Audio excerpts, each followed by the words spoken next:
তো ঘরে আছে বেশ কয়েকটা ঝিঙে। তো ঝিঙে দিয়ে কী রান্না করা যায় এই নিয়ে চিন্তা করতে করতে আকাশ পাতাল এক করে দিই।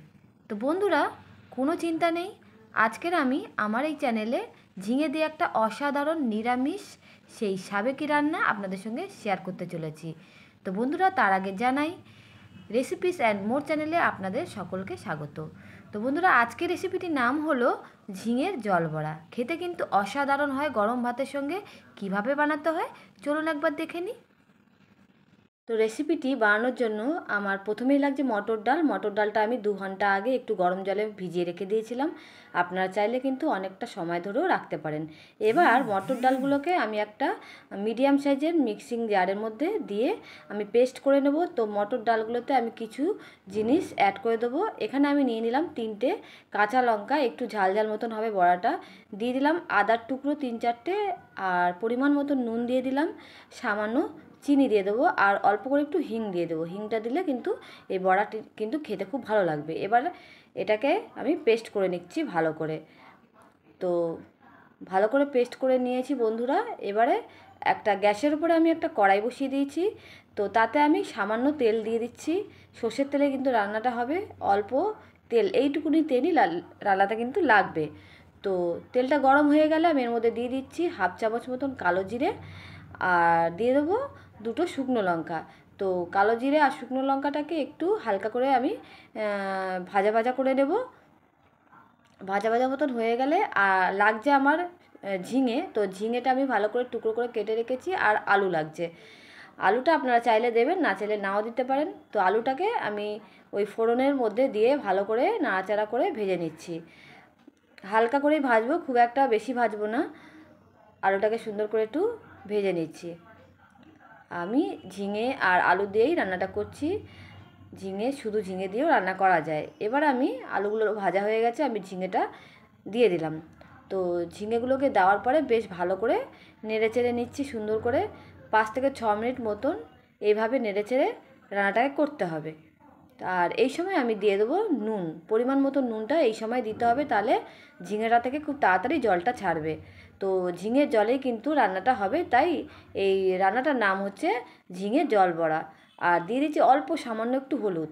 সামান্য হলুদ দিলে রঙটা কিন্তু বেশ একটা সাদাটে ভাব হবে, দেখতে ভালো লাগবে। তো আপনারা চাইলে একটু হলুদ বেশিও দিতে পারেন। আর এবার আমি এটাকে ঢাকা দিয়ে ঝিঙে থেকে জলটাকে বার করে নেব। ভালো করে একটু ঢাকা দিয়ে 3-4 মিনিট পরে ঢাকনাটাকে আমি খুলে নিলাম। তো দেখতেই পাচ্ছেন বন্ধুরা, ঝিঙে থেকে কতটা জল বেরিয়েছে। এই জলের ওপর থেকেই আমি ওই পেস্ট করার যে মটর ডাল, সেটা আমি ছোট ছোট করে বড়ার মতন করে ওপর দিয়ে সবগুলোকে দিয়ে দিচ্ছি। তো এই জলের মধ্যেই কিন্তু এই ডালের যে বাটাটা বানানো হয়েছে এটা কিন্তু একদম সেদ্ধ হয়ে যাবে আর শক্ত হয়ে যাবে। তো এই সময় কিন্তু একদম নাড়াচাড়া করা যাবে না, হালকা হাতে কিন্তু আমাদের রান্নাটা করতে হবে। ঢাকা দিয়ে দিলাম। তো ঢাকনাটা খুলে নেব 4-5 মিনিট পরে। তো দেখতে পাচ্ছেন বন্ধুরা, একটা পিঠ হয়ে গেছে। এবার বড়াটাকে আস্তে করে আলতো হাতে পরের পিঠটা উল্টিয়ে দিচ্ছি। একদম আস্তে আস্তে বড়াটাকে উল্টাতে হবে যাতে ভেঙে না যায়। তো বন্ধুরা, এই সময় কিন্তু বড়াটা কিন্তু বেশ ভালোই শক্ত হয়ে গেছে, তাতে কোনো ভয় নেই। তো আস্তে আস্তে সব বড়াগুলোকে আমি উল্টিয়ে দিচ্ছি। তো এই জলের মধ্যেই কিন্তু বড়াগুলো কিন্তু একদম সেদ্ধ হয়ে যাবে। আর ঝোলটা দেখুন বন্ধুরা, ঘন হয়ে এসেছে অনেকটাই। তো বন্ধুরা, এই সময় উপর থেকে দিয়ে দেবো আমি কালো সর্ষে বেটে রেখেছিলাম আর কাঁচা লঙ্কা। তো কাঁচা লঙ্কা আর কালো সর্ষেটা লাস্টের দিকেই বাটাটাকে দিয়ে দিতে হবে। কাঁচা লঙ্কা কিন্তু আমি আগের থেকে দিইনি। দিয়ে দিচ্ছি অল্প চিনি। কাঁচা লঙ্কার যে একটা সুন্দর স্মেল আছে, সেটা লাস্টের দিকে দিলে কিন্তু খুব সুন্দর একটা টেস্ট হবে, আর গন্ধটাও কিন্তু ভালো হবে। তো সর্ষেটাকে আমি এবারে পুরো পুরো এই ঝোলের মধ্যে আমি স্প্রেড করে দিচ্ছি, এইভাবে নেড়ে চেড়ে। ভাঙবে না কিন্তু বন্ধুরা, কোনো ভয় নেই। ডালের বড়াগুলো কিন্তু একদমই শক্ত হয়ে গেছে।